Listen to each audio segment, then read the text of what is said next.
Welcome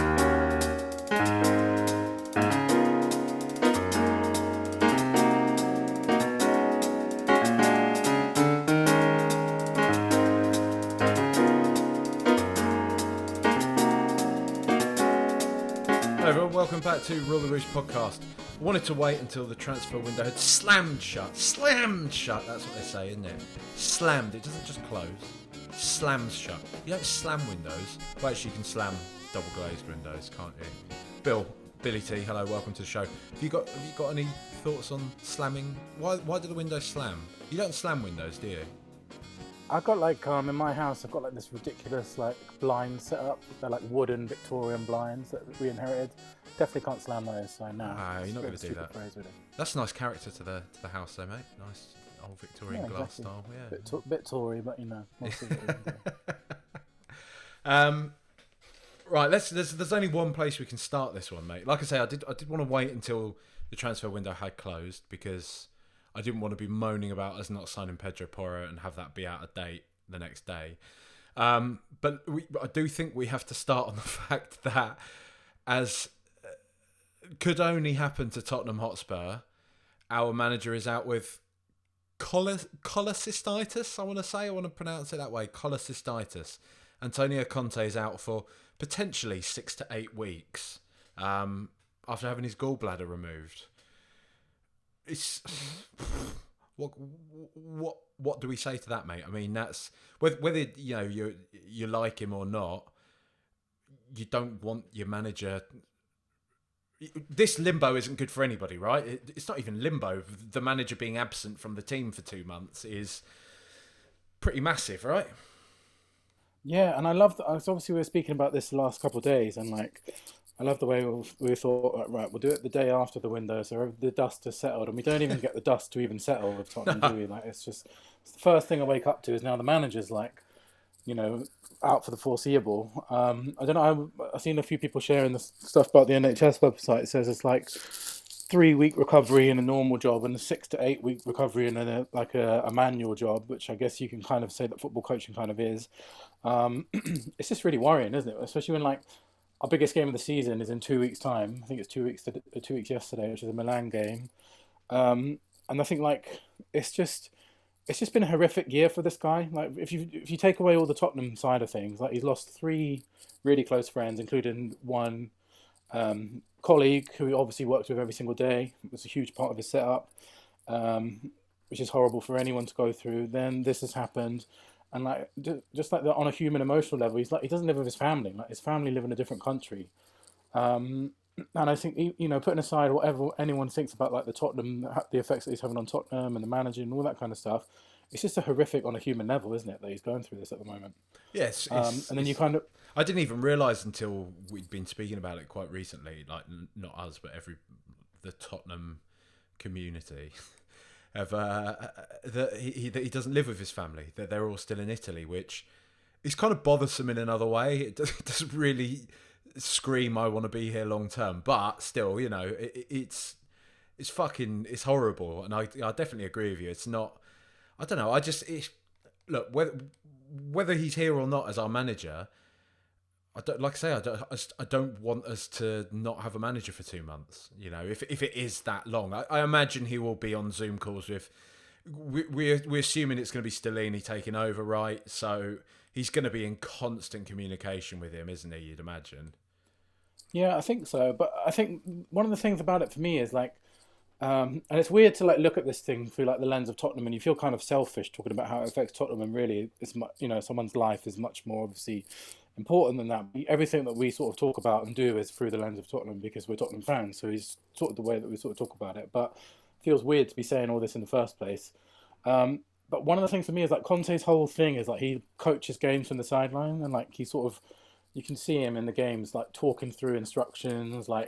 Obviously he's got his automations and things. So I think removing that is it's not good for us.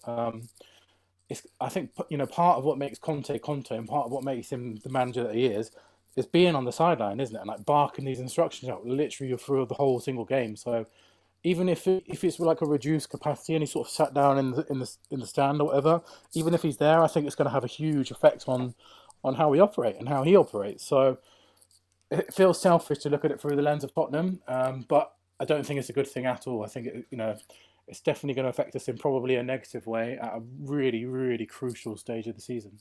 It's funny, man, isn't it? Like we talk about, I mean, people talk about the idea of like simulation theory and alternate timelines and multiverses and all that type of stuff. It's sometimes quite hard to find the words for Spurs, and I get it. I know we're sort of sensitive to it because we consume every single piece of Tottenham content. We both make a fucking Tottenham podcast, for fuck's sake, and listen to all the other ones. But I just like this stuff that just happens. The fact that our manager is out, that he's having to have an operation. And I know what you're saying. Yeah, I do. We do have to always take on board the human element to this, but their jobs are different, right? This world that they exist within, it's not the same as like any of us. If somebody or if one of our colleagues gets sick at work, there's somebody in the public eye. It's the same with actors. It's different. They're just in a different kind of stratosphere. So we kind of do have this almost cold detachment to talking about them as almost a sort of a commodity in a way, I guess. But I just cannot get over, like you say, like the dust settling and the lack thereof. There's just always something, we've had fucking Paratici the other week, which we'll talk about later on. But we've had all the stuff with Paratici. I was literally just about to say, it's come at an exact time when even our director of football is like, at best going to be sort of not even able to operate in our country within a few weeks' time or whatever is going on. It's just mad. Yeah, and like it's just like even something which ended up being quite good, like the Pedro Porro situation, which I know we'll talk about soon. Like even that went through all sorts of like rigmarole and things, and like two days ago, I woke up to the news that that wasn't happening. That was off. Like it just seems to have happened at every stage of everything for us. I don't know like what it is, like if it's the universe or if it's a simulation, but I don't know. Maybe if we only experience it through the lens of Tottenham fans, so it happens to every club, and we just get it for us, and we just know about the ones that we know about because we experience everything through Tottenham lens. But I don't know, man. I don't believe that this stuff happens to every club. I believe that there is some kind of bias against us or something in the universe. Did you see Tom Foynes' massive like monster thread he did about all this? All the fucking random awful shit that's happened to Tottenham. He was basically making the case that we are definitely the most cursed club in existence, and it was just hundreds of examples. I genuinely think he got to 100 examples of mental batshit stuff that has happened to this football club. And I know what you're saying, I was saying it a minute ago that maybe we are more sensitive to this, but I also think like what other club, right, has, and Sol Campbell, he's in the news at the moment, has through their academy had a player of, whatever we think about him, the calibre of Sol Campbell, to be an England international, to be club captain, to be a homegrown hero, who runs down his contract, leaves on a free, goes to our biggest rivals, and that very season wins the fucking double in our stadium.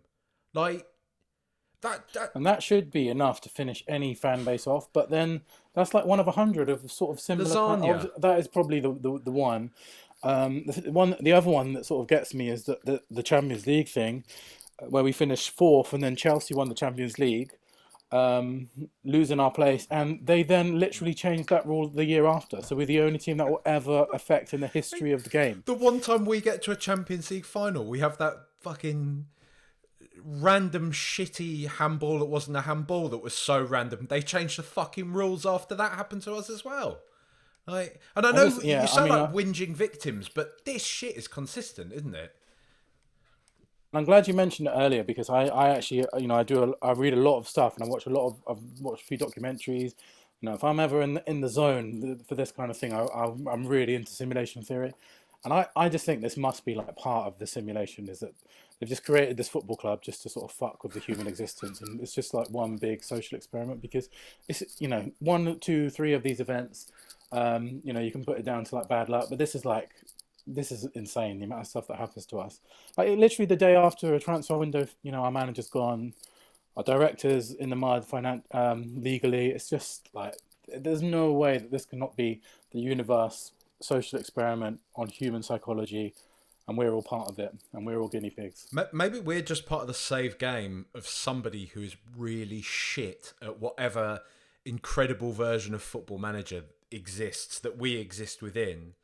Like, that's our iteration of this multiverse. That's we've just gotten the unlucky one, and I've sort And of then the simulation goes, right, I'll tell you what we'll do, right? So we'll let them finish above their rivals on the last day of the season, but then the next season after that, the rivals will be top of the league.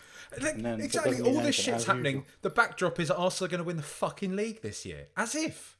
Do you know what I mean? We didn't even get to gloat about finishing above them on the last day of the season for like a month, and then they turned into like the best team in the country straight after. They're doing it. Their Pochettino team is actually fucking doing it. Do you know what I mean? Their Pochettino project. Their group of lads that they all love and they're all bought into with this young fucking arsehole Lego-headed manager. They're gonna do. Oh, look, maybe the other. Do you know one of my other theories, mate? Other than simulation theory, is that everybody outside of Tottenham fans doesn't exist. Only Tottenham fans exist, and we're all in hell. That we're actually it's already like the Truman in hell. Show Yeah. Or like the Truman Show. The Good Tottenham. Place. Did you ever watch The Good Place? Yeah, great show. Yeah, exactly, right? So that's maybe just that's what it is. You know, Daniel Levy is some kind of Ted Danson type. Yeah, I mean, we must wonder what we all did in like the past iterations of life to have had to have this as passed down to us through generations. Fuck. Look. That's a start to it. But I'm sort of saying, can we take a positive from this? Are there any positives? Could Stellini be maybe the unheralded genius that will be unleashed under the wing of Antonio Conte? Or I mean, I don't want to really manifest stuff in this way into existence, but is there even any chance that Antonio Conte is just like, you know what, lads, maybe we should just, fuck this off? I have two things about that. Firstly, I think like I don't really know much about Stellini, and I don't really know profess to know like his history of what his career history or anything. But I do like the way that he talks. I think he's a better talker in the press conferences than Conte at times. I think I like the way that Conte. Obviously, now you probably it might ascertain the fact that it was because of like ill health or whatever. But I love the way he just sort of was in the Preston game. He just like chucked Stellini in front of the press, like even though Conte was managing that game. But the two games that he's done that for, the one where Conte was banned for, and this one, I think Stellini talks really well. I think he talks a really good game. It's less than a cryptic shit, isn't it? Yeah, and I think he's a better communicator. I think a lot of the thing with Conte sometimes is just his handle on English is not that great. Yeah. I think what appears to be cryptic and you can't really decipher it is actually just the fact that he doesn't quite have the language to communicate his ideas properly, which is fair enough because it's very difficult to speak in a second language. But I do kind of feel like I don't know. It feels like this. You've got a guy who obviously, if we're not kidding ourselves, doesn't really want to be here next season. His family live in Italy. He's going through a traumatic year, and then this has happened. It might just be like a time. I can guarantee they must have at least considered it, like both sides, like Daniel Levy and Conte himself, the main factor of this, must be thinking, do we just end this now and just be like, look, I'm going to blame it on my health. It's a good time to just get rid of it and go and say, my health has meant that I can't do this anymore. I don't know. They must at least be considering it. Must be, especially when you think like you've got Pochettino waiting in the wings, who's now also being linked with the Real Madrid job, which is a bit of a worry. You've got other managers available too. They must be considering it, right? I think. Do you reckon they'll go? I think they'll go Tuchel. I can't see us going back to Poch. I don't know. I know. If you think about like the history of Daniel Levy and his ego and it's kind of like he's not one to be like, I made a massive mistake there. Exactly. This is what I mean. This is kind of because this is what I was thinking. And like I keep saying, like as I always go on about on here, like there is that part of me, and I know it. I know if we did bring Poch back first game, it'll be class. Singing his magic, seeing the big Argentina flag up there, be great, and I'll definitely lose myself to it on an emotional level. But I just don't know if it's healthy anymore. I don't know if it's healthy to go back. Maybe we just need to go forward. But I don't fancy Thomas Tuchel. Do you know what I mean? Yeah, I think Doesn't really appeal to me. It's an interesting one, isn't it? Because he came into Chelsea in a similar situation and won the Champions League like straight away. So I don't know. I think like on the precipice or on the face of things, like Tuchel is the best manager available right now. Like he's got the best CV, plays pretty decent football if at times. But I just think there's too much going against it that I just don't want to do it. Mainly the fact there'll be another Chelsea manager, and like what's kind of like littered his career is he always seems to like moan and fall out with the owners. Yeah. So it's just like it's another example of someone like You can Mourinho just or so Conte. clearly see it. They're going can't to you? clash. Like- They're going to clash big time. 18 months time, I'll be sat here, fucking rabbiting on here, just basically being like, in his last press conference, he was basically just calling the club a sack of shit, and you can just where it's going. That's the problem, like with him. And it'll be the same sort of thing where he'll be promised like all of these assurances and things, and then they won't sort of transpire as much as they were promised to, and then 18 will be in exactly the same position we are now. My worry about Pochettino is like, I think having the Pochettino card is so important. I think he will definitely come back at some point. There is I just unfinished think, like, business, isn't there? There definitely is. Yeah, of course, and it's not just about. It's in everyone's head. It's in my head. It's in the fan base. I think it's in every player that's played for him. They're probably still thinking about it all the time. All fans, regardless of whether they want him back or not, it's always constantly in the back of our minds, just because he's there and he left such a shadow on our club of like, he basically took us to things which we have never seen since, like the times that he brought to us and everything like that. And it's I can guarantee you it's also in the head of Daniel Levy as well. Like, he must be thinking the whole time that what's happened since then has not gone well, and he must be thinking like regretting that decision. Must weigh on his mind all the time. Must weigh on the fans' mind all the time, the players' mind all the time, and certainly on Pochettino's mind all the time as well. I just worry that it'd be like we're playing the card too soon. And then once we play that Pochettino card, it's never that's it. Then surely that would be, if he comes back now and fails, it's a waste of that sort of having that guy come back and save us. So I do wonder it might be too soon to do it. I'd rather do it when there's no players that played for him last time. This is what I've seen people say. The best time for him to come back is when Harry Kane is gone, because he can sort of build up from the ashes of that. You don't want to have him go through. Because let's be honest, Kane, whether he extends a contract or not, he's probably gone within the next 3 to 4 years or whatever you'd imagine, maybe. I mean, he might see out his career with Tottenham. We might have him for another 6-7 years. But, I don't know. It feels like you say, there's a lot still, still got Son there, still got Lloris. It feels like we're on the edge of that painful rebuild, and we will get into this, that is just seemingly delayed, forever delayed. Having said all that though, if he did come back, I know I would be all in straight away. Like, it's just, I've never loved a manager that much. I doubt I will again. Like, it's no secret that I like Conte. I like what he represents. I like the fact that he wins and he sort of bleeds winning and like success everywhere he goes and everything. But Pochettino is a totally different thing, isn't it? Like, I don't know what it was. There was something about it where he just got the club straight away. And he's the first manager in my lifetime that sort of like, when he spoke about Tottenham, it was like a fan talking about Tottenham. Yeah. Do you know what I mean? It was like it was different. It wasn't the same as like, we've had people like Redknapp who refers to us in the third person sometimes. And like Conte is quite similar as well. He talks about the club and what the club are doing. Like Pochettino, it just felt like he was one of us. I don't really know why, because, he had no like prior links to us or anything like that. Just sometimes in life you just get those connections, and that connection just means more than anything with every other manager that I've ever experienced in my lifetime. But I just worry that if we waste that connection, then it's such a waste of the ace in the hole that we have. This has sort of come out of nowhere, hasn't it? Because I'm just looking it up now since you said it. Yeah, he's just been absolutely slashed odds on favourite to be Real Madrid manager. It's I think it's basically, from what I gather, I'm not massively clued up on it, but I think it's basically pretty much guaranteed that Ancelotti is going to Brazil in summer to be the Brazil manager. That is random. It's random, yeah, which means that obviously that job will be vacant. And yeah, I mean, again, the interesting thing about it is you could easily see Conte going to Real Madrid, and you could easily see Tuchel going to Real Madrid. Yeah. And I imagine we'll probably end up with one of those three managers next season. It's pretty mad, isn't it?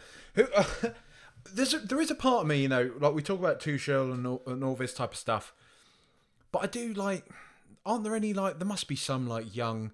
Who's that little ginger lad that manages? You know, he's some random like 20-something English lad that manages like Reims or someone like that in France. Have you seen him? No, no, I don't think I've seen him. No. It's hang on, let me just find his Reims manager. So William Still, he's 29. No, he's just turned 30. He's just turned 30. He's from Belgium. He's not English. He's oh no, but well, he's sort of English Belgian. He's from England, grew up in Belgium, and he was the under-14 manager at Preston North End, like in 2011. Jeez, what the fuck, man? Like, Yeah, must have that's been in out of his nowhere. early 20s. He did like video analyst stuff, and I don't know, but they just I don't know if you saw, they just got a last minute draw away at PSG the other day.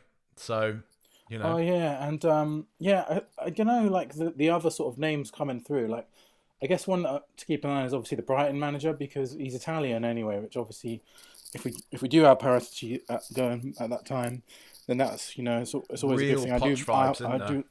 Yeah, there really is. But I don't know how much of it is just because Brighton are like the best ran club in the world, and like they do everything right, and how much is actually him as a manager. But he, I don't know. I get really strong vibes from him. And then I guess there's also like Thomas Frank doing a pretty good job at Brentford, and he seems like a pretty decent guy as well. But I do think like whoever does come in, I'm pretty excited because I know we'll get onto this shortly, but it's like there's a lot of good young talent coming through our squad now. It Like we've got really all these is. players. We've got like Spence, Poro, Udoji, Bentancur, Kulusevski. If the right manager with that squad could really, really be an exciting thing. And I do sometimes think, regardless of what the fact that a lot of our players are still here, just imagine Pochettino with like Udoji and Poro as wing backs. Like Get imagine little what he Alfie did with us Devine before. involved. Get him in the mix. Do you know Yeah, what I it's mean? just that it's an exciting time. I think it's an exciting time about thinking what comes next and that's kind of brings us back to what we were talking about at the beginning. Is that the next phase is obviously it's incoming, isn't it? Because we've lost a manager temporarily, but I don't think anyone at this point really thinks he's going to be here next season. And the director is also like, it's unlikely that he'll be here next season too. So I think it seems to be on like the verge of a huge change again. I mean, I did want to talk about Pedro Porro, but let's stay on this thing because it feels more relevant. I mean, this is so. This leads us to the elephant in the room, which is Daniel Levy, ENIC, their stewardship of the club right now. Because I understand the argument. People say, "Oh, it's very easy for some podcaster sat around talking about this, like the ins and outs of running a football club." And I take that to some degree, but also I don't like this kind of this sense of like that fans have absolutely no idea what's going. A lot of the time, a lot of this stuff is Occam's razor, right? The most sort of obvious thing is generally true. And yes, I can understand there may be some complexities to transfer deals when we're all sat there saying, come on, just fucking pay the money and get this one over the line. It probably isn't that simple. When there are things like the continued, let's say, mismanagement in the past few years of the football club, we've all spoken about the kind of the win now managerial appointments, but not giving them the win now players. That kind of that mess that seems to be ever present at Tottenham, right? We do have this kind of core of young, exciting players, but then we always have to ask ourselves, why did we then, whatever we think about him, don't take this as me digging him out because he's doing anything wrong. You know the type of manager you're hiring with Antonio Conte. So why are you hiring Antonio Conte, but then say, wasting the likes of Jed Spence or, I don't know, I've said Alfie Devine already, or Brian Hill, or, it seems like we have this pattern that continues to develop where you talk about it being exciting. It should be. I completely agree with that, and I don't want to piss on that. Like, there is the foundation for this club to be very, very exciting. But like, as we've just spoken about there, you can just as easily see Daniel Levy if Antonio Conte goes now because he's unwell, because he's in poor health, and he just decides, look, that's it, let's draw a line under it, or if he goes in summer, which seems likely, we can just so clearly see him bringing Tuchel in. It just seems so obvious that that's what will happen. And like we say, we're going to be in this same position because Thomas Tuchel is going to be saying, well, great, I've got this Destiny Udogie lad, but I don't want some 19, 20-year-old. I want somebody on Perisic's level, and I want you to spend the money on that.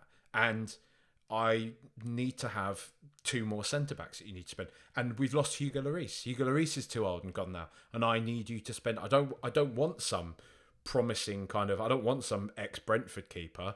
I want Oblak. I want you to spend 80 million on him. Do you know what I mean? So we're still sort of... It feels like we're in this limbo of being this kind of super club or this aspirational super club, and wanting to have this ethos of nurturing youth and bringing that through. And that's what I'm more for. I find that more exciting. I think that's something you can really get behind. And I fucking hate to say it, but Arsenal are proving that you can be a big club and still do that. So why aren't we doing that right now? And why did none of the noises that ever come out of the club seem to be that? And we can all say probably that the reason for that is Daniel Levy now. And I have stuck up for him a lot over the past few years, really. I think he's done wonders to get Tottenham to this. I think he doesn't... I think there's a lot of recency bias. People probably don't give him the credit I think he's personally due for getting Tottenham to this point. But I'm definitely now fully in that kind of band of people now that is... I think it is time for Levy and ENIC to go. I would be happy for them to sell up and leave now, because it feels like their limited experience of managing a club at this level, the club that they have built Tottenham to being, is really showing now. And I wanted to speak to you about this because I know you're pretty ENIC out on this, and I know you're not. When I say this, I mean everybody knows who you are. Everybody who listens to this will know who you are. But for anybody that doesn't, for any chance, but he's not one of these like swivel-eyed kind of like the chairman's a parasite type people, but you are pretty up for getting rid of him, right?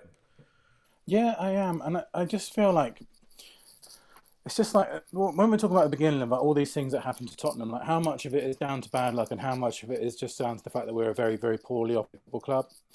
I just think like that if we just talk about a couple of things that from Daniel Levy's footballing perspective, because nobody can argue that he's not done a great job in like the financial side of things and the building the club up to become an elite club and growing our club stadium and all that kind of stuff. That's what he excels at. He's great at that. On a purely footballing term, he's a pretty terrible operator. Like if we talk about hiring managers, first of all, like he's pretty terrible at that. I think he's had 16, 17 managers hired over his 19, 20 years that he's been here, and like you could probably account 3 or 4 of them to be a like surefire success. Pochettino, Redknapp, Yol was sort of he didn't hire Yol as a manager at the beginning. It just sort of like fell into his lap when Santini left or whatever. People could argue the same about Pochettino. So if you remember at the time, like Van Gaal was like touted as the number 1 choice, and Pochettino ended up happening as a result of Van Gaal rejecting us from Man United. That was obviously a great appointment. Redknapp was a pretty good appointment too. And then Conte, obviously, on the face of things, it was a great appointment at the time because he sort of took us to the Champions League. But then hiring Conte and then sort of not really going full Conte was just a mistake. It's ended up being a mistake because he's not going to be here next year. I mean, he's publicly saying that he wants to buy experienced old players like Casemiro, but the club aren't doing it. So my question is, if the manager is asking for something and the club are doing something else, what are we doing? Why are we wasting this time now? What is the idea of that? And I think it's kind of like we basically stumbled into an excellent period where we had a great manager, a great team full of young players playing amazing football under Pochettino, and we didn't capitalise because we went 18 months not signing any players, and we failed to capitalise on that, and it ultimately led to Pochettino leaving. And we're still sort of feeding the ripples of that today. A lot of those players we can't shift. That were sort of poorly bought. Our player recruitment has been pretty poor over the last few years. it's been pretty poor as well. Did you see Sean Walsh? Did you see his? He shared a list of Tottenham signings since the Champions League final, and it's pretty disgusting, really. When you look at And kind if you of just look down at our if you look down at our like most expensive signings, they're pretty much all flops to a man. You've got people like Sessegnon on the list. You've got Davinson Sanchez. You've got, even going back to like Darren Bent, Lamella, like, who was, Lamella is obviously a sort of cult hero, but he was certainly not someone you could call like a surefire, successful record signing, which is what he was. He wasn't Gareth Bale's replacement, was he? I mean, he literally exactly. was. But what I'm saying, exactly. A lot of our sort of best buys have been the sort of ones that have, like your Dele Alli and your Heung-min Sons that have just sort of come out of nowhere. And the thing is, which is frightening, is that we look like we're starting to get that on track. We look like, we're buying some of the most exciting players around Europe, and then suddenly the person who's in charge of that is about to be arrested and be probably banned from like operating in England. And like you can kind of call 2 years. Yeah, and you can kind of attribute that to bad luck, but really, so basically, like in the Little Red Riding Hood, where the wolf dresses up as the grandma. We've basically hired that grandma, and now Daniel Levy's going, oh, I didn't even realise he was the wolf at the time. Like everyone, everyone who works inside football must know what Paratici was like. Like it can't be a secret. Like some of the transfers that have happened in Juventus, between some of the clubs, like Daniel Levy must have known what he was getting himself into, and he has been a good appointment in the sense that he sorted out a recruitment, but now he's about to be like banned, and like again, it's another decision which is going to backfire in the end because we're going to lose him probably, almost certainly. I think the only reason why we haven't at the moment is because he's appealing the whole thing, which I assume will be unsuccessful, and then we'll just be back to square one. So again, it's like you can say like, oh, such bad luck hiring somebody and then them getting arrested, but is it? Like, was that a surprise that he was going to be arrested for this in the first place? Like, did Daniel Levy not know what he was getting himself in for? Of course he knew. Everyone knows that Paratici and everyone, like the Juventus thing has not just come out of nowhere, has it? It's like they've had a history of doing that kind of thing. So while it looks like our recruitment was suddenly on track again, it looks like we're going to be back to square one in a couple of weeks. I think one of the biggest things for me with all this now is that I'm just tired of having these conversations because it feels like we've been having it for years now, and it doesn't feel like it. We literally have. And I was just talking to Charlotte about this the other day. I remember so vividly that summer when we lost Modric, and we were just in this sort of game of brinkmanship with Moutinho, who was just the perfect replacement for Modric. Absolutely perfect. We could have had a seamless transition, probably anyway. We can't say that definitely, but we've seen the quality of João Moutinho since he's come over in his late 30s to Wolves. So you're telling me that he would have done, exceptionally well in that Tottenham team back then. Not getting that over the line. A player like Jack Grealish, another one which I think there was something more there with Aston Villa kind of pulling the rug. But I think, as your tweet said the other day, if this sort of stuff keeps happening to you, how often can you say it's the other club's fault?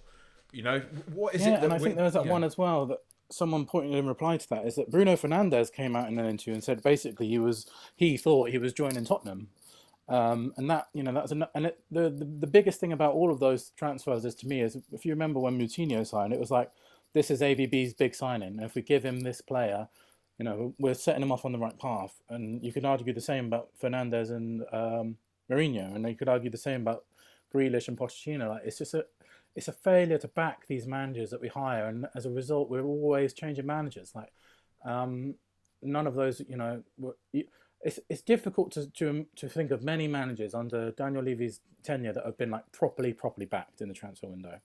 And I know I know there's some caveats to that and stuff, but it's just like it's the same cycles over and over again. It looks like, again, it often feels. I mean, to me, it just feels like we're always living in the future, right? We're always being told, like, we never just, like, you just want the team sheet to be slapped on a wall in front of Daniel Levy and say, look, this is how the team is now, right? What we need desperately, at least one centre-back, ideally two centre-backs. We need a left wing-back. We need some sort of creative outlet in our midfield, and we need a goalkeeper. We need these things to be a functioning football team right now. Like, right now. So it doesn't matter, really, if you've bought us Richarlison this summer.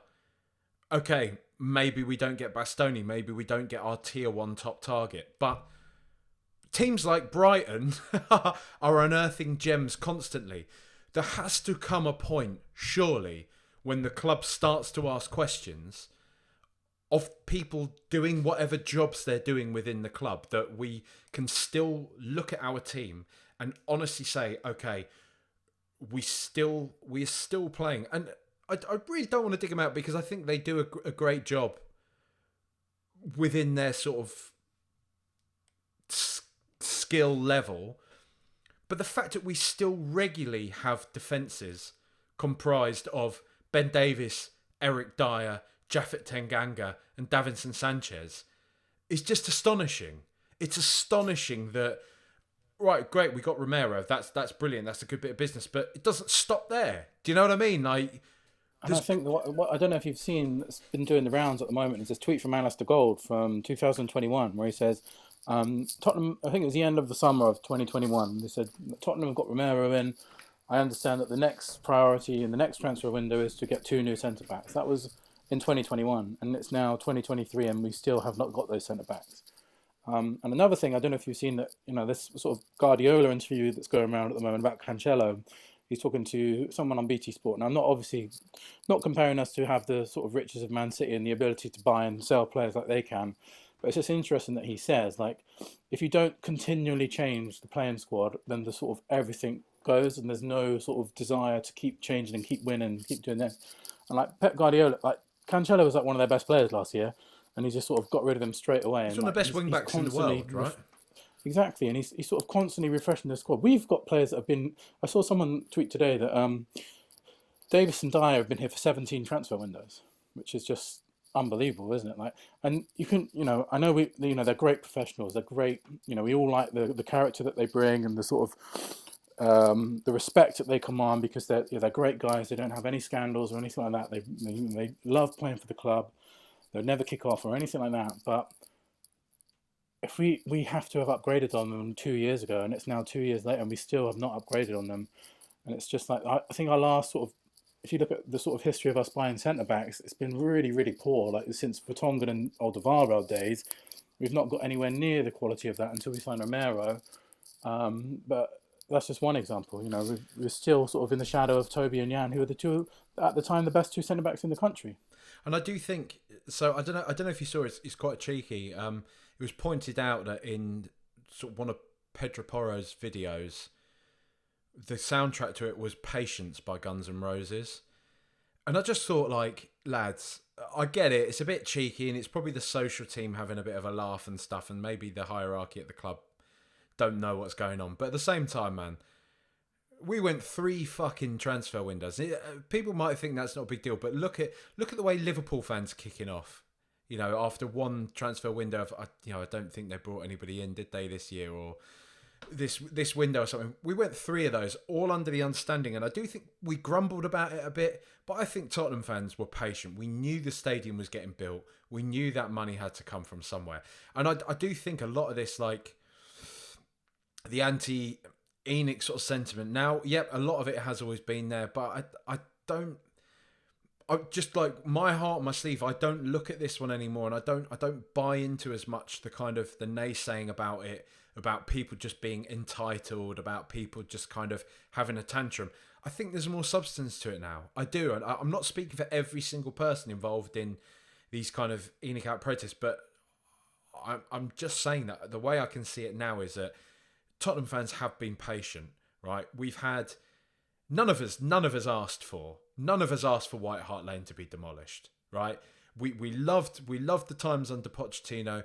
We loved the sort of thought of Tottenham challenging, but I think most Tottenham fans I know were also happy with us being Tottenham, the Tottenham that played at White Hart Lane. We have good cup runs here and there, and we can enjoy our team. We can enjoy being this kind of middle of the road team that has aspirations of going on.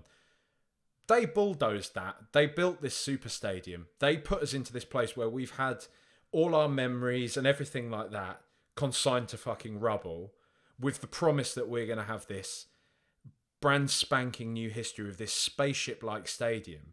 Then just fucking give us that now. Do you know what I mean? You can't keep us in this limbo. And I think this is where I'm starting to get frustrated with it. And I can understand. It's like, you cannot charge people. Like, I didn't get it on a resale from somebody charging me more for it. It cost me £100 to go and watch us play Arsenal. 100 fucking quid for a football ticket. Like, off of their website, off of Tottenham's website.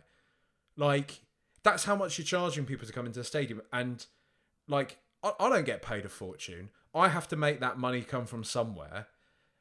And we're still continually told. And I understand, right? We are paying more. We are buying more players. There has been more spending. Pedro Porro has come in. But at the same time, there are still so many deficiencies within the squad. And just the glacial pace that it seems to just still take the club to do anything.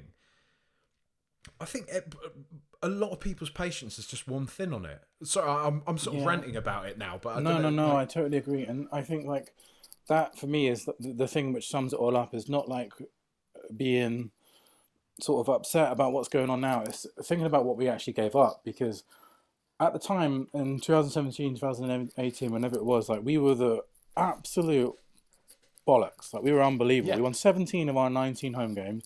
We wiped the floor with anyone who stepped foot in White Hart Lane that season, and like we knocked that down. And at the time, fans were not sort of, we weren't grumbling about that, because we were we bought into the idea that what's coming next will hopefully be better than that. But we're now sort of 3, 4, 5 years later, and you can attribute some of it to the pandemic, of course.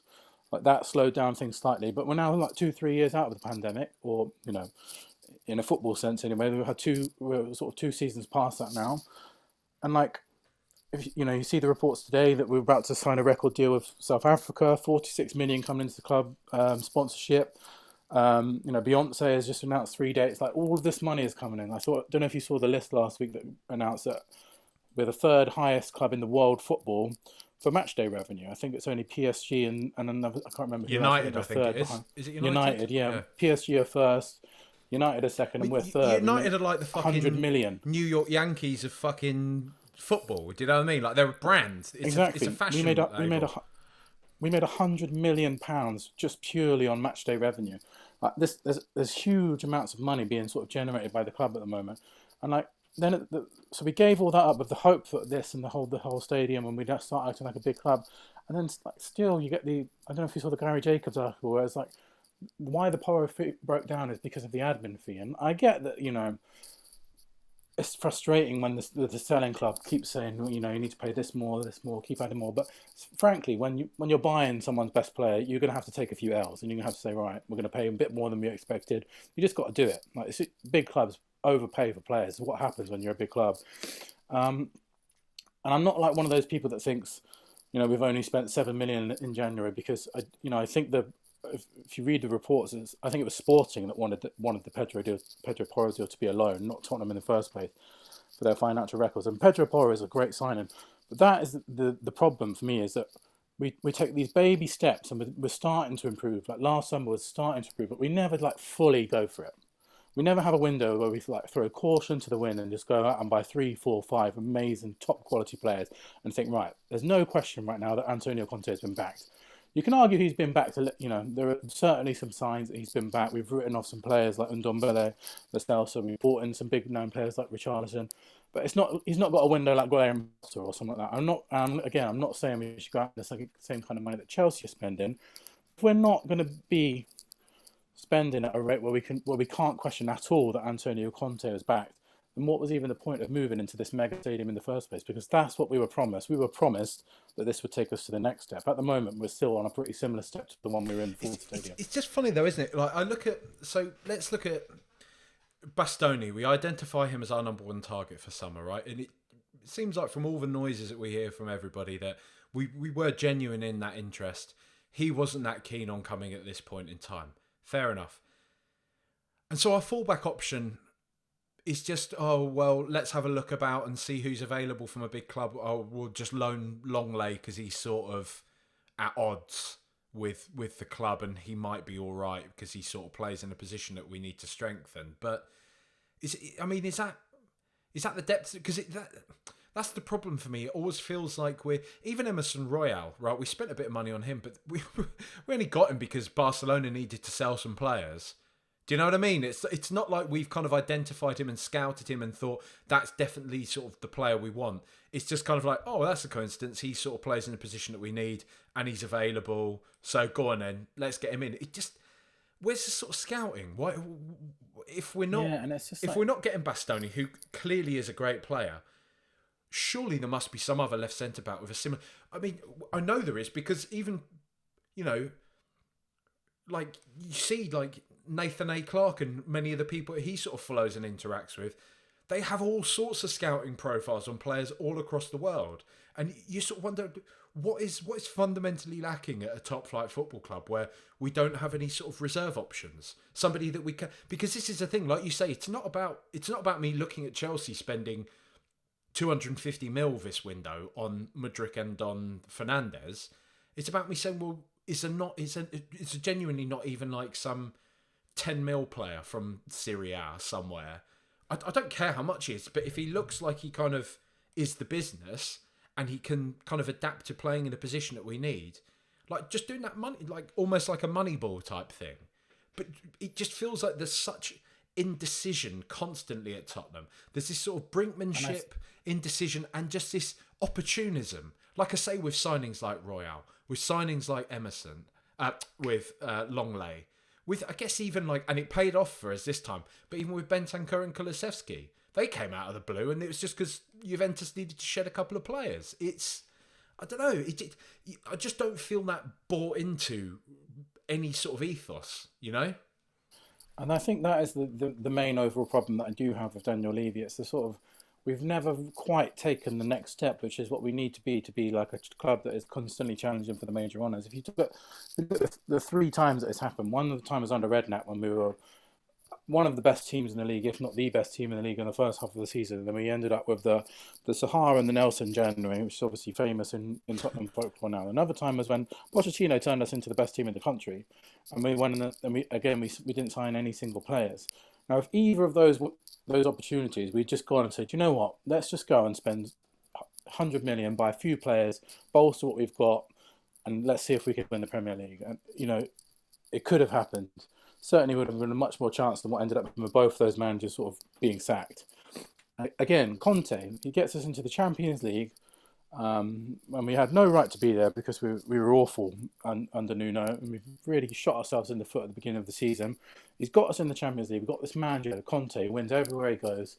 He won a league last season in Italy, and he's saying, look, what I want is these experienced players like Casemiro. Why don't we just say, look, we've got Conte here, let's just give him everything that he wants for once. Why don't we just do that?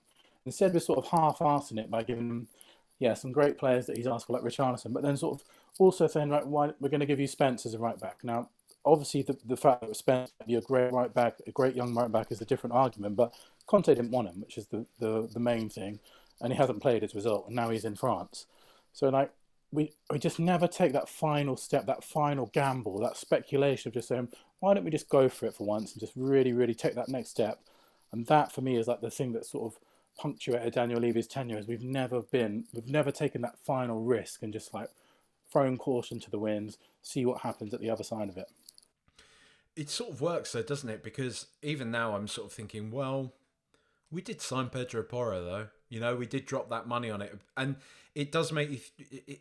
It replaces that feeling of great, yeah, we got Porro in, but the squad is still lacking in so many other positions that, yeah, right, it papers over the cracks a bit, but it's. I don't know. I think that's all that we want as fans, isn't it? We want signings like that, and that is without whichever way you look at it, that's a great signing. It's an exciting signing. It's putting a lot of money behind the manager and the team. And that is what we want to see more of. We want to see more of those type of deals where we're going out. We know that right back is a huge problem for us. Let's go and buy one of the best right backs in Europe, and that if we continually on this path of doing that, then we'll be all right, and none of the fans will be complaining. That's all that we want as fans, is to be the club that goes and buys those players. And so yeah, I'm really really excited by that signing. Please, just let him be good. Do you know what I And mean? you know, as we were talking about at the beginning of this, he's going to turn out to be absolutely terrible now, isn't he?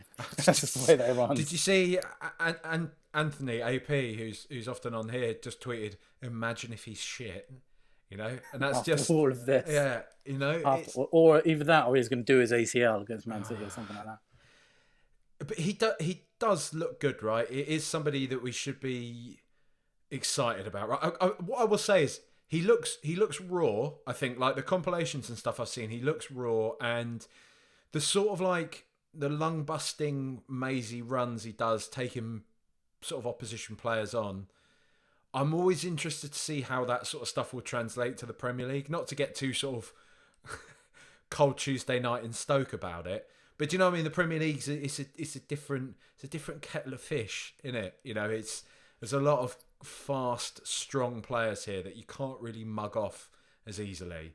Yeah, and it's a strange one, isn't it? Because like if you look at someone like Chelsea, when some of the players that Chelsea have signed over the last few years, you think that is an amazing, like Timo Werner, people like that. That's an amazing signing. He's absolutely fucking brilliant at Leipzig, and then they just can't do it in the Premier League. So you do like, I don't think that's going to happen for Pedro Porro. I'm really really excited about it, but I guess with any kind of player that comes in from a different league, there's always that sort of, are they actually going to hit the ground running? But I would just love if this was like another Kulusevski and Bentancur, and I do think that is a really underrated thing that happened with those two players, is they hit the ground running in the Premier League, which does not happen. Like if you look at all the players like Liverpool, like Gakpo is struggling at the moment, Nunez is struggling at the moment. That's a really really difficult thing to get right, and we got it right twice last year in January. So if that happens again with Danjuma and Pedro Porro again, it was actually signing those two players that ended up getting us top four. I truly believe that. Like that was the sort of the magic that we needed to get over the line in the end of it. So yeah, I mean, obviously, we've spoken a lot about the sort of the doom and gloom of Daniel Levy and all of this, but there are signs that our recruitment is changing. And then obviously, on top of that, you've got the fact that the guy doing it is now probably going to be banned from football forever. So there you go, you've got that on top of it as well. Do you know, dare I say it, Porro, with the comps I've watched, there's shades of a young Kyle Walker about him. That's what kind of excites me about it. And like, it's been so long, man, since we sold Walker. Trippier, I think, was a pretty good player for us. I know one of our mutual friends, Oliver Lister, absolutely loves him. I think he was the best thing that we bought since Walker in the string of right backs that we've had in the wake of that. But we've had it's just been a gradual decline of right backs, hasn't it? Like starting with Trippier, then Aurier and Doherty and Emerson. So I'm really excited about this one because it's been when did we sell Walker, like 5-6 years ago, something like that? I think so. We haven't got it right really since. So I'm really really excited for this. Matt Doherty, I think who else will be excited is, I don't know if you see these compilations of, like, he looks like he can cross a ball like from like an unbelievable level. Yeah, like those deep like Trent Alexander-Arnold type crosses, isn't it? Yeah, Kane is going to absolutely rip those apart, isn't he? I'm really excited for that. I think Kane's going to be buzzing. Like it's just like Doherty was touted as someone who could, cross the ball and get assists for Harry Kane. It's never really happened, has it? And Emerson, we don't need to go there about his sort of, output in the final third. So I think this is going to be huge for us. And I think there's a chance that it could really change the way that we play this season in quite a massive way. It's just exciting as well, man. Do you know, because I was thinking about this, Son is quick, but he's not like mega quick. Do you know what I mean? I was thinking like, we haven't had since like Walker, Aaron Lennon, a really, really properly, I guess Gareth Bale as well, a really quick player. And it's quite nice sort of the thought of that again now, seeing someone like Porro be able to just like bomb it down the wing, just run at people, the old bums off seat effect, right? We need a bit of that. Yeah, and I've always thought like you can have every stat, you can have every analysis, but I always think that football is such a simple game, and the one thing you just can't defend against is pace. Like there's nothing really you can do when someone is running past you and you can't catch him. Like I just think that is what we've sort of been like we've been a bit stale, haven't we, on the right hand side. Kulusevski is a fantastic player, but he's not a pacey player. He's a really technical player. We just really miss that sort of dynamism. And I think what's really exciting as well, thinking of next year when we've got Udogie on the left and Porro on the right, we've got Spence as a backup as well to that. like it's pace, pace, pace, and I think sometimes that is all you need. You spoke about Matt Doherty there. Obviously, he's was seemingly going to be loaned to Madrid, and then we've released him. From what I vaguely understand about this, it's because we had too many players out on loan already, and he'd agreed a deal with Madrid, and I think we've just done right by him. Basically, is that kind of what we can get from this? I think so. Yeah, like, I think a lot of people felt a little bit hard done by about what happened to him, but this guy's just ended up at one of the biggest clubs Oh, in he's Europe. Do you know laughing. what I mean? Like He he lives in he's playing fucking Madrid, playing for Atletico Madrid. exactly, and they are. You could have a pretty good argument they're a bigger club than us. Obviously, they've won a lot more recently than we have, and they've got they've had a much more sort of apparent success than we have over the last few years. Yeah, so I just think like that, and then I think like it's another symptom of just being a quite badly operated football club that happened in the first place. I wasn't someone that was like shouting Daniel Levy out over this whole thing. Like I saw a lot on Twitter. I think people are just looking for lots of reasons to be angry at the moment, aren't they? I wasn't like one of those people that was find that wasn't particularly annoyed by it because I just think it's a player who's not good enough. He's leaving. We're terminating his contract and he's playing for someone else. I don't think it's that deep, but it's another reason why you just sort of think, how do we not know how many loan players we have and all this kind of stuff? It's one of those symptoms of being quite a poorly run organisation. Do you think we've like not done right by Spence? I mean, because I think there's a few things at play here. I think, like we say, it's the kind of mismanagement giving Antonio Conte a player like Jed Spence, a club signing, if you like. So it's kind of a dereliction of duty on our part, but you kind of, I don't know. I think this is one of my sticking points with Conte. Like, I feel like he could have been a bit kind of bit nicer to Spence, maybe. But maybe, that's not the type of guy he is. That's why he wins the top stuff. But I just kind of feel for the lad in the respect that like he's gotten this exciting move to Tottenham. He's just had the season of his career playing in the Championship, been part of the team that's been promoted, been in the team of the season. He's finally earned his big money move to a Premier League club, and nothing. He's just been in complete stasis all season, and now, like you say, been loaned out to France. You kind of got a feel for the lad, right? Yeah, and I do think like obviously everyone knows that I'm a fan of Conte, but it's not unique to Spence either. I think the treatment of Brian Hill has probably not been very good either. Like he sort of came into that Palace game was fantastic. You think, right, this is it now. We've got Brian Hill who's going to be getting minutes, and he hasn't really played since. And now he's back in Spain. I do think there is definitely some. I do think Conte could certainly be open to playing these players a little bit more, and because if you had a winger that was playing unbelievably in Kulusevski's absence, then you could say, right, there's no case for Brian Hill anyway. And if you had a right back that was playing amazingly every week, there'd be no case for Spence. But that hasn't happened. Like we haven't had that. We've been severely lacking in those areas. So I do certainly think they've been hard done by. What I don't think, though, is that I don't think like Conte is saying, I'm never going to play Spence as a message to Daniel Levy to not buy these players again. I see that quite a lot online, but I don't think that's true because I think if Conte believed that Spence was good enough, he wouldn't not play him just to send a message to Daniel Levy. I just think it's a bad. I just don't think Conte like trusts young players or whatever. I just don't think that's his thing. And again, it sort of speaks to the fact that if we are hiring Conte, why are we sort of giving him these players in the first place? Well, let's hope he does well in France and can come back and be a serviceable first team player. I was really encouraged by those sort of reports that he turned down moves to Premier League clubs with an option because he wants to last at Tottenham. I think he's going to outlast Antonio Conte, if we're honest. And I think that's it. He probably knows really Conte's going, doesn't he? Exactly, and it's it happens to all of it. Happened to Harry Kane countless times before we started. Gareth Bale, similar situation himself. Like didn't hit the ground running at Tottenham. He's a young player. He's got plenty of years ahead of him. I think. If we can have Porro, Udogie, and Spence, that's three really, really exciting fullbacks. So yeah, I think once we change managers, I think we'll hopefully see the best. And if we do end up with Pochettino, like who could be better than him than sort of bringing out a young fullback than what he did with Tottenham's fullbacks would be really exciting again. Obviously, I've been on one today, so I'm not going to bash people's ears for much longer. But before we do wrap it up, Got Manchester City at the weekend. I was sort of torn about because I kind of had in the back of my head like, we're going to beat Manchester City twice. We're going to take 6 points off of them, and Arsenal are going to fucking run away with the league. And when we went 2-0 up, I was actually kind of like, I wasn't conflicted. I was just like, this is good. This is fine. We're going to win 2-0 away at the Etihad. This is great. And I was actually pissed off when we capitulated. It said to me that, like, yes, right, it did. I think it said at the time it sanded off the sharp edges of it, knowing that it pushed City closer to Arsenal, but it still wasn't good to see Tottenham capitulate like that. We're at home now. We've given them one. It's different, right?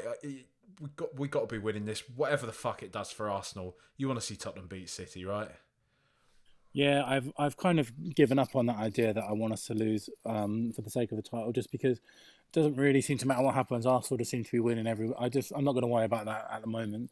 I've sort of mentally blocked that out of my mind because they seem to win every single game at the moment. They're just Leicestering it, aren't they? Yeah, they are. I'm just not even giving it the headspace. So just want us to win. That was an interesting one because it was a game that I wanted us. At the time, that was more when I was thinking maybe Arsenal will slip up if Man City put the pressure on, but they just don't know that they're going to do it. So at the time, going into that original Man City game, I was kind of like, I didn't really mind if we lost. And then we ended up going 2-0 up, and by the end of it, I was like gutted that we lost a game that I wanted to lose in the first place. Like that was the sort of the ultimate Tottenham thing, is that we made a game that we wanted to lose, heartbreaking to lose in the way that it happened. So it's like, I just want to win this one. Yeah, I just want to be sort of. I think it would have been very different if when the Porro signing was off. If we'd have gone into this Man City game with no Porro, it would have been the ground would have been horrendous. It would have been so toxic. But we've got an exciting signing. We've had a mixed January where you could sort of argue it was good to bad. To some people say it wasn't good enough. Some people might say it was okay. But we have signed one really, really exciting player without a doubt. So yeah, I think the ground will hopefully be buzzing, and it's just like. Again, the man, Harry Kane, isn't it? We want him to break the record. That's what, So I do think they definitely want us to win. I'm not worried about Arsenal and what they do anymore. I'm just sort of not giving that the energy anymore. It would be good. I should have sort of spoken about that, seeing Harry Kane break the record this game. He levelled it, obviously, with a pretty sort of wonderful goal. It would be... Classic Harry Kane goal, wasn't it? Like, yeah. Classic Kane. And it would be quite funny if, like, the one that breaks it is an actual tap-in after years of him being called a tap-in merchant. But last season he loves playing against Man City, doesn't he? Like that was probably arguably his best ever game for us. So I would just love him to like have a. You know what I would love is to win 1-0 and Harry Kane to score the winner, and that'd be the record goal. That would be it for me. I want it to be a really meaningful goal that beats the reigning champions. I don't want it to be like the consolation goal in the 5-1 loss to Man City or something like that. I want us to actually remember that goal for it winning a game. He wins the game for Tottenham and the league for Arsenal, his boyhood club. Exactly. There you go, back to the simulation that rounded off this whole thing.